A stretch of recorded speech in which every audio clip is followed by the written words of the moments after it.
Вы мне говорили про Пицунду.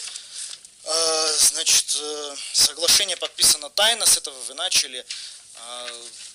Тайно подписано соглашение. По Пицунде, да. Я говорю про соглашение, которое я подписывал. Мы его подписывали на Петербургском юридическом форуме.